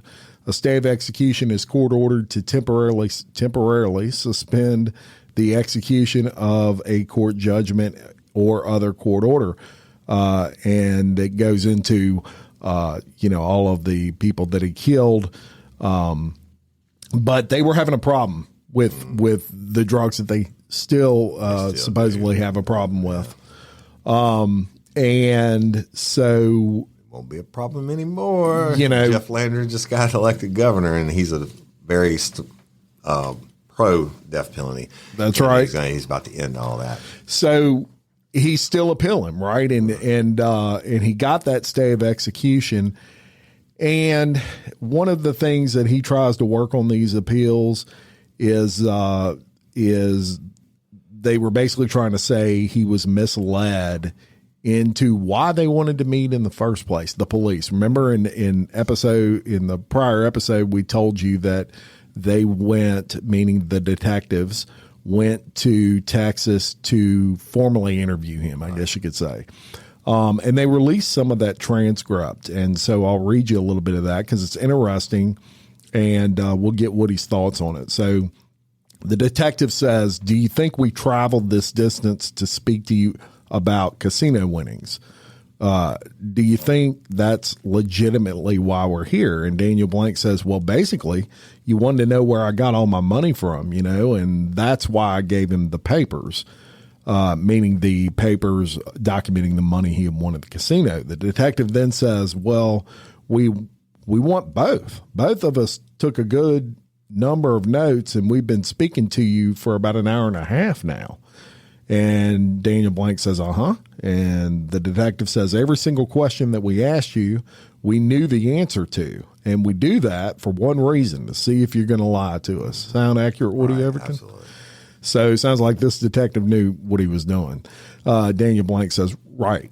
And the detective continues, "There is a few points that you did, and there is a few things that you did withhold from us. We're not going to ask you a question that we don't know the answer to already." Right. Daniel Blank says, "Yeah." And the detective says, "We've been doing this for far too long, and we're pretty good at what we do." And Daniel says, "Right." And the detective says, "And we're not going to come here half-stepping, and I'm not going to travel 5 hours and come speak to you without having all my ducks in a row." Mm-hmm. The detective then says, "Okay, you have absolutely no idea why we're here to speak to you. Is that what you're telling us?" And Daniel says, "Well, you want to know where I get my money from." And the detective says, "Have you ever been questioned or spoken to by any other sheriff's office in the past for any crimes that have taken place?" And Daniel says, "I was called in about that deal about Rossi." And the detective says, "A Rossi homicide?" And he says, "Yeah." And so that's just kind of an example of how he was playing dumb. Yeah. He knew exactly why they were there. He's the guy that killed these people. Right. But he's totally playing stupid. But that's also a great example of detective work that they were letting him know. We already know the answers to the questions we're They're asking. establishing psychological control over him and preparing to cut off any denials, et cetera. And that's one of the things you do. You got to immediately cut off his denials. You give them enough rope to hang themselves and say whatever, and when they were like, "You weren't there," bullshit. Right, and so then they continue on, and then it's the FBI agent. And if you'll remember in the last episode, he not only interrogated Daniel Blank, but he also did the polygraph. Right. So the FBI agent is talking to him, and he says, "You bet it's okay, but something occurred and you decided you wanted more in your life. You thought you could take it the easy way. You thought you could get some money from somebody." And Daniel Blank says, "No." And then the FBI agent says, "And then something happened." And Daniel says, And then the FBI agent says, "And when you went in there," and he's talking about Joan Brock's residence, "when you went in there, don't shake your head. I know you don't deny it, okay?" He's cutting off the denials. Yeah, so the investigation has been going on for 6 months, son, okay? This didn't happen yesterday. We didn't just come down here in the middle of nowhere. We want to know what's going on. We already know what's going on. What we're trying to figure out is why, because why this occurred is important. I don't know, Daniel Blank says. And then he says, I want you to tell me. Daniel, don't sit there and shake your head now. Come on, let's be honest with each other, okay? Let's be honest with each other. It's time to have a meeting of the minds, okay? It's time for you to sit down and accept what you've done. Accept what you've done and let it go, okay? And Daniel Blank says, how can I accept something I ain't done? Oh, yeah. And he says, yeah, but you have. You did, okay? And when you say you can't accept something you hadn't done, that's good, okay? Because that means in reality, you're going to say, I can't accept I didn't do it because I did do it. That's what you're trying to tell me in your own streetwise way. That's what you're trying to tell me. Something happened. Something occurred in your life 16 months, 18 months ago. Something made you snap all the way to here. I don't think it was drugs. I think it was something you said, I have to take care of my family, and I have to take care of my family now. And the time is come for me to take care of my family. You decided that you would take the easy way out. You didn't plan on hurting anybody, did you? Right, and then giving a chance to say. So, what do you think about that? I think it's genius. Exactly what I said, that you got to cut off any denials. You're establishing rapport. You're not totally going aboard his ass yet because you don't want to scare him off. Look, a good homicide interrogation doesn't even start until after 5 hours. That's when you start to get the juice. And you start to break people down. I mean, people don't realize how long it takes. And one of the things I would have said was, at a certain point, if you stick in and you get them to change the story, blah, blah, blah, and you stick in, I'd be like, you know what, homie? The next time I ask you a question, if you feel like you have to lie to me, then don't say a fucking word, because then you're gonna insult my intelligence, and then I'm gonna have to insult you. Yeah. And as you give them that thing, like, let's stay on the same page. I can help you, but don't keep fucking with me. Right. And then exactly. And another thing came out in these appeals, and that was obviously in the appeal, one of the things that the police were trying to say is we knew he did it because he knew details that we never released to the public. Only the killer would have known about that. And when we interrogated him, he brought them up. So what he's going to read, y'all, a part of the interrogation where he's talking about Miss Phillippe's death and exactly what took place in that death that I thought you may find interesting. Right. So Daniel Blank says, then I went back in and turned the light back on and started looking some more, and I didn't find anything, so I gave up on it. And when I come out, I turned the light off, and when I come out, that's when I saw something swinging at me. And the detective says, you saw something swinging at you? And Blank says, well, I saw a shadow of something. The light was off. The only light on was, I think, the bathroom light. And when I saw something coming at me with the shadow of the bathroom light, and just put my arm up, and then I grabbed it and pushed her. And the detective says, when you say you saw something swinging at you, was it a person? Blank, yeah, it was the woman swinging something at me. I don't know if it was a lamp. I didn't see it. I just grabbed it, and it could have been a lamp. It could have been a trophy. It kind of felt more like a trophy. I don't know if it could have been one of them little skimpy lamps. I don't know. And, well, that's when I pushed her, and then she comes at me with, I don't know if it was a knife or one of them letter openers or something. I don't remember what it was. I didn't see it. Detective says, she had it in her hand? Blank says, yeah, that's when I hit her with the thing I had in my hand, and then I grabbed it and I cut her with the knife. I don't remember where I cut her or at how I did it. It just happened so fast. I just freaked out then. And I left after that. Detective, all right, so you're saying while you was in the closet, you heard some noise and you turned the light out in the closet? Blank says, right. Detective says, and then you wait a little while and you turn the light back on? And Blank says, no. I turned the light off when I heard a noise, and then I kind of opened the closet door and peeked out. And I didn't see anything or didn't hear anything, and I waited a couple seconds, and then I closed the door back and turned the light back on. And then when I was ready to get out, after I had looked around, and they had all kinds of stuff in there, I kind of emptied the drawers out and stuff like that and didn't find anything. And I just decided to leave. Detective says, okay. And Blank says, and then when I come out, that's when I turned the light off and opened the door and come out. That's when she was standing there, and she had something in her hand and swung it at me. And Detective says, and you took it away from her? Blank says, I put, my hand up like that, and it hit me on the arm, and then I grabbed it and pushed her back onto the bed. And then she grabbed something off of the table, coffee table, and it could have been a knife or it could have been one of them letter openers. I don't remember. The detective, okay, so when she went to grab this, you had this trophy. Blank says, she come up. The detective says, or lamp in your hand. And Blank says, yeah, she come up, and all I seen was like a shadow because I wasn't there. There was no light.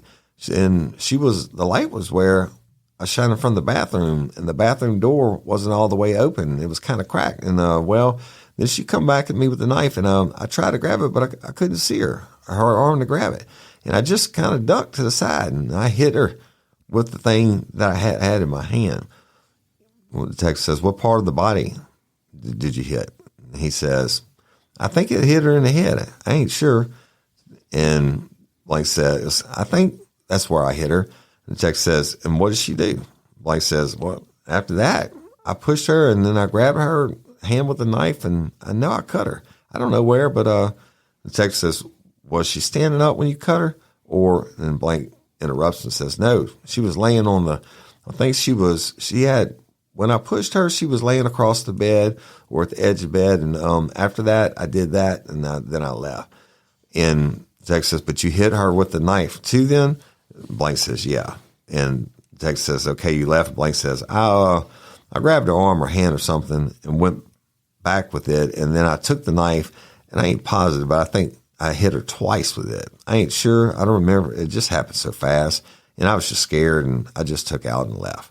So now you're going to know all those details. Yeah. And you didn't do it. Wait, I call that. It said that tells me this guy's smart.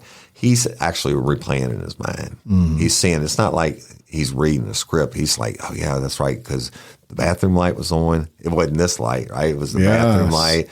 And then I saw something coming at me, and it tried to freak me out, and I grabbed it. And I don't know if it was a lamp or it was a trophy maybe. But he's not totally clear on everything, but he knows enough. Like I said, so she was standing when you stabbed her, and I was like, no, she was laying on the bed.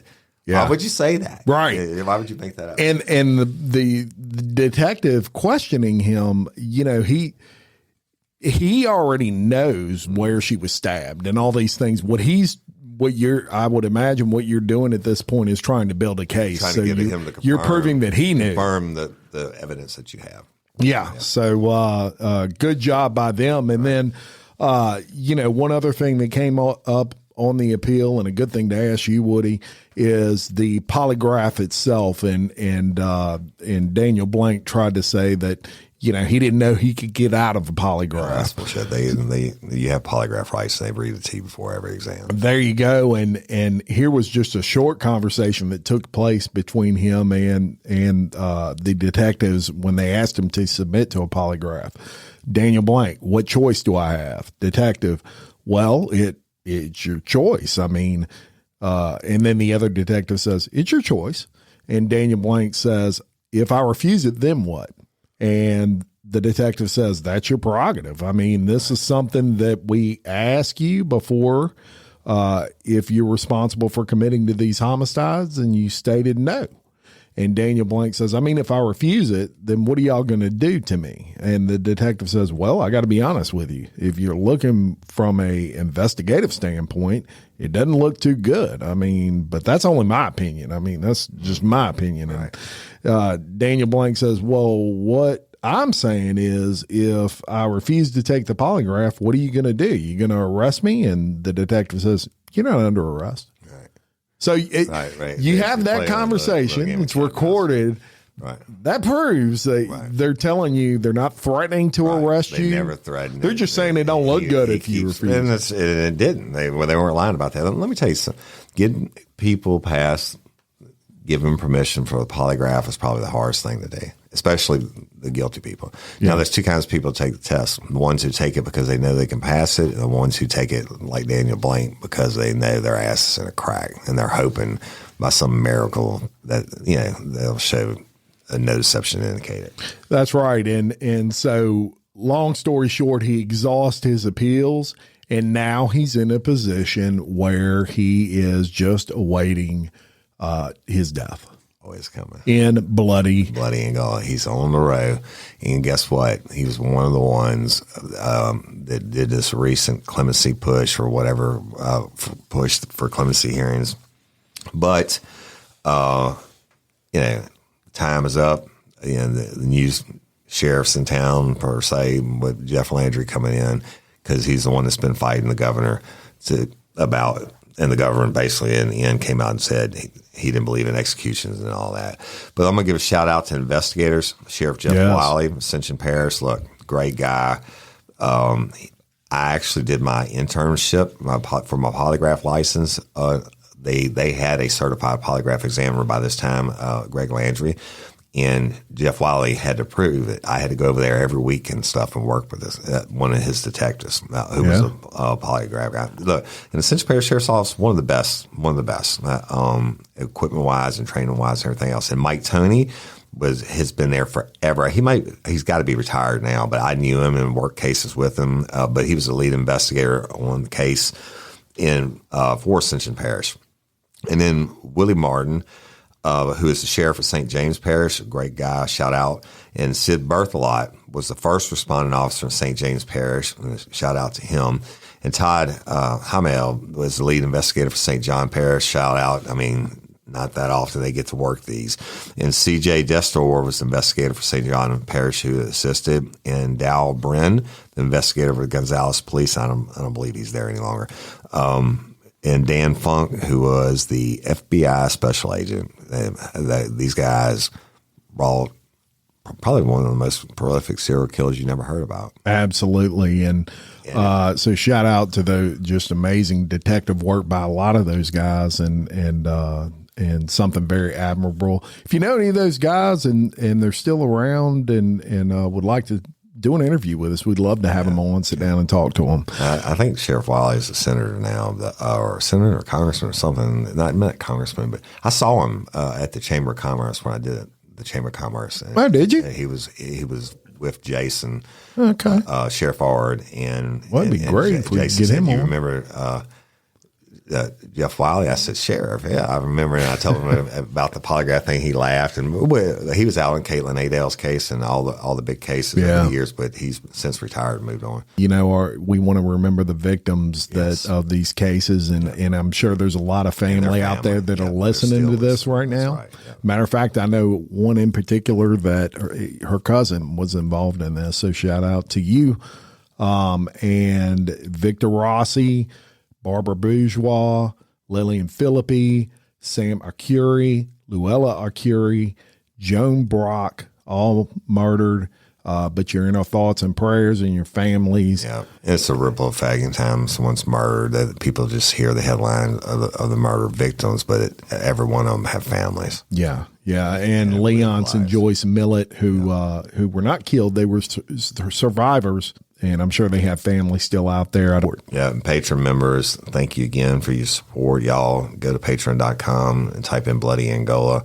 We've got a bunch of different levels, a bunch of different, ways things that you can get for showing us support the Patreon. If you can't be a Patreon member, get it. We love and appreciate all y'all. Please go leave us reviews and like and share and help us continue to grow. Hey, and we are, for 2023, Bloody Angola won the best history podcast in the world. Because of y'all. You rock. Because of y'all. That's right.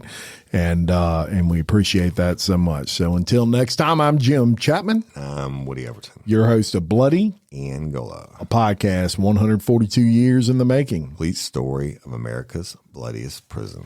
Peace. Peace.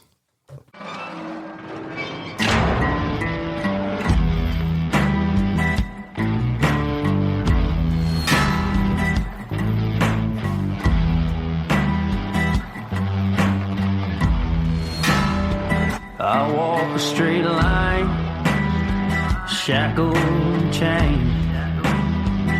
Oh, gruesome Gertie is calling my name. There is no mercy in this penitentiary. Just ask the Hill String Gang or Angola 3. I'm here for life, I'm here to die. Inside these walls, inside the wire. And when the wolf cries, I know it's over. Oh, bloody Angola. Oh, bloody Angola.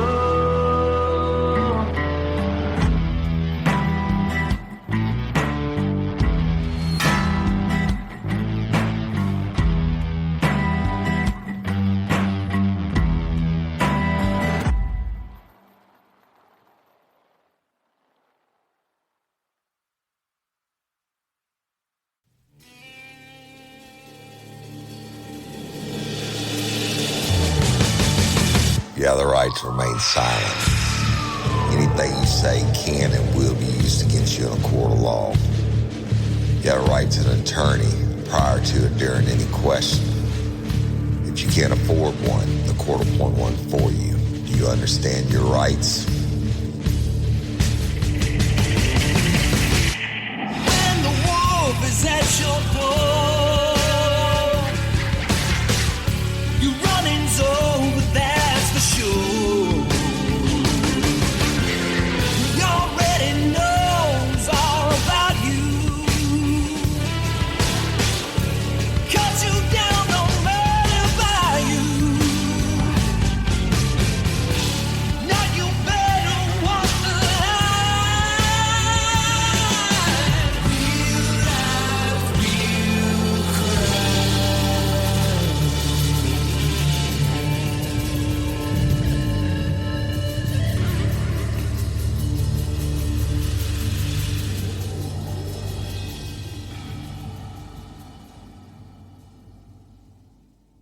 You may not realize it, but every minute of every day, you're enjoying your First Amendment freedoms.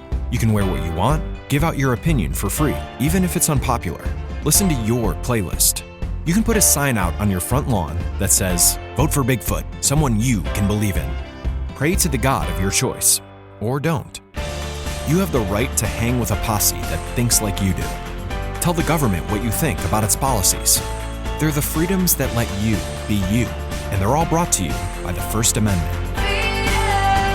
Moving like a river in my soul. Learn more at freedomforum.org.